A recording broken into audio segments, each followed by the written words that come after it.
encontramos que en el Patía, los indígenas del Patía van a organizar guerrillas que van a derrotar permanentemente a los ejércitos patriotas, y vamos a encontrar que en Pasto las fuerzas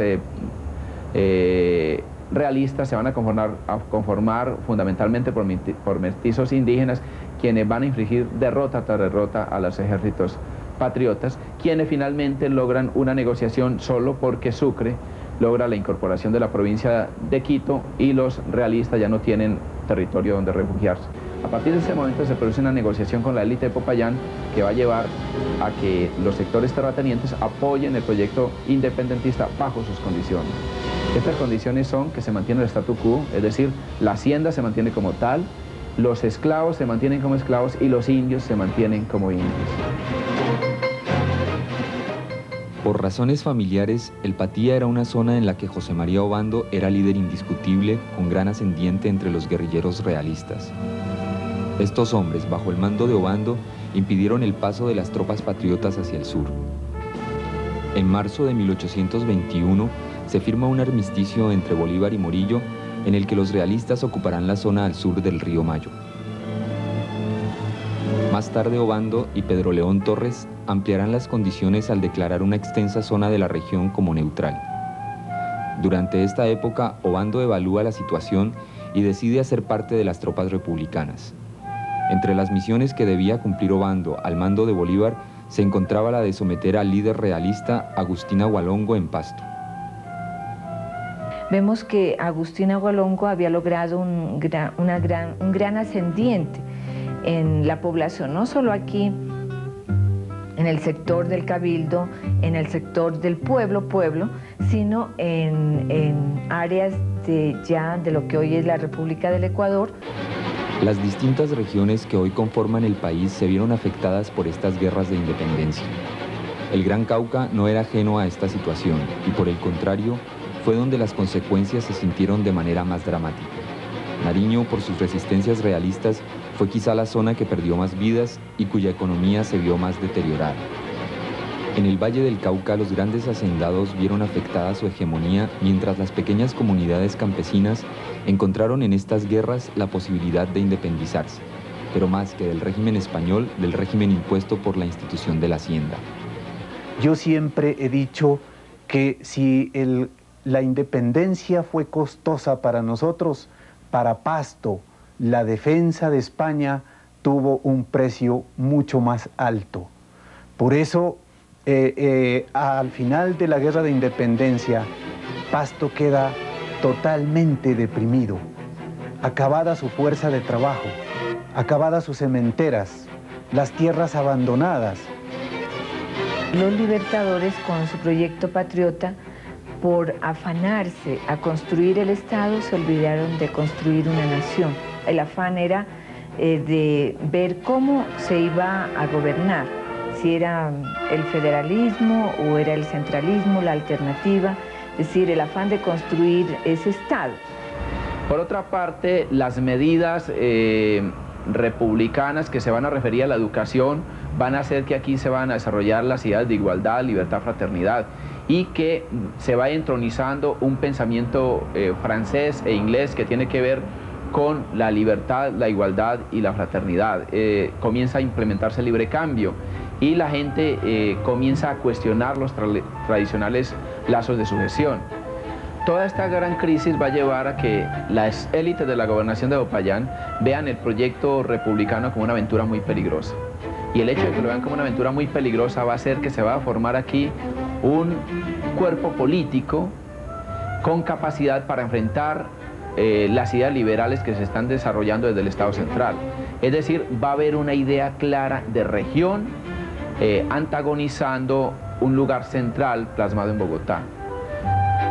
A nivel de esa república naciente y que está balbuceando su forma de gobierno y precisamente los errores, y esto va a desatar después las guerras civiles, porque si hubiese existido un proyecto político como muy definido, no habrían aparecido los problemas de poder ni las guerras civiles, o sea, confrontación entre los propios. A partir partir de 1819 se inician los primeros procesos de consolidación del Estado-Nación bajo lo que se denominó la República de Colombia. Sin embargo, los conflictos e intereses de las élites centrales con las élites regionales conllevan a que la nación siga inmersa en permanentes pugnas políticas y guerras civiles. La desestabilización de todo el territorio nacional se evidencia en la profusión de congresos y constituciones que pretenden encontrar unos ejes de cohesión general, ejes que se ven entorpecidos por los distintos intereses regionales. Es la designificación de la pugna entre federalistas y centralistas. Es en este periodo que los territorios de la gobernación de Popayán, ahora llamados provincias del Cauca, empiezan a generar un proceso de participación decisiva en la consolidación del Estado-Nación a partir de una fuerte presión para el desarrollo de los poderes regionales. La presencia de caudillos militares torna a la región en un campo de guerra permanente. Las élites de la región, como la de otros lugares de Colombia, son muy fuertes y logran imponer sus condiciones a partir de la creación de las provincias. Esto significa que se reconocen los espacios de dominación tradicional. Sin embargo, los conflictos no respetan los espacios de las provincias, superan estos espacios y es necesario crear un proyecto político que esté de acuerdo con el nuevo dominio social que se tiene que imponer. Para esto se crean los partidos políticos y los partidos políticos tienen unos claros referentes en las élites. Nosotros vamos a encontrar básicamente 4 referentes. El primero son los terratenientes tradicionales. Vamos a referirnos fundamentalmente a los esclavistas, que son representados en la casa de don Julio Arboleda. Son sectores muy tradicionales que defienden la esclavitud como base de dominación y, digámoslo así, sostienen el statu quo como sustentación de un orden tradicional. El siguiente sector tradicional es el sector de la casa mosquera. Es un sector muy modernizante, está de acuerdo con que la esclavitud tiene que ser abolida, pero gradualmente, pero sí cree que el país caucano, que es lo que serían las antiguas provincias caucanas, tiene que ser modernizado. El otro sector son digamos, lo que podríamos llamar sectores liberales, sectores que de una u otra manera reconocen la necesidad de crear un Estado republicano. El sector más modernizante, digámoslo así, más radical, es el de José Hilario López, que tiene unas muy fuertes vinculaciones con el Estado central. Y hay un sector popular caucano, también liberal, pero muy popular, que no está tan de acuerdo con las vinculaciones al Estado republicano, aunque reconoce una cierta vinculación, que es el sector de José María Obando. Estos 4 sectores se unen a partir de 1858 porque entienden que es necesario someter a los sectores populares y establecer de nuevo el orden. Para llevar a efecto el plan de constitución de la República se hacía necesario partir de los principios de libertad y de igualdad que, como es bien conocido, son los postulados de la Revolución Francesa. Así entonces se hacía necesario replantear el tipo de relaciones de trabajo.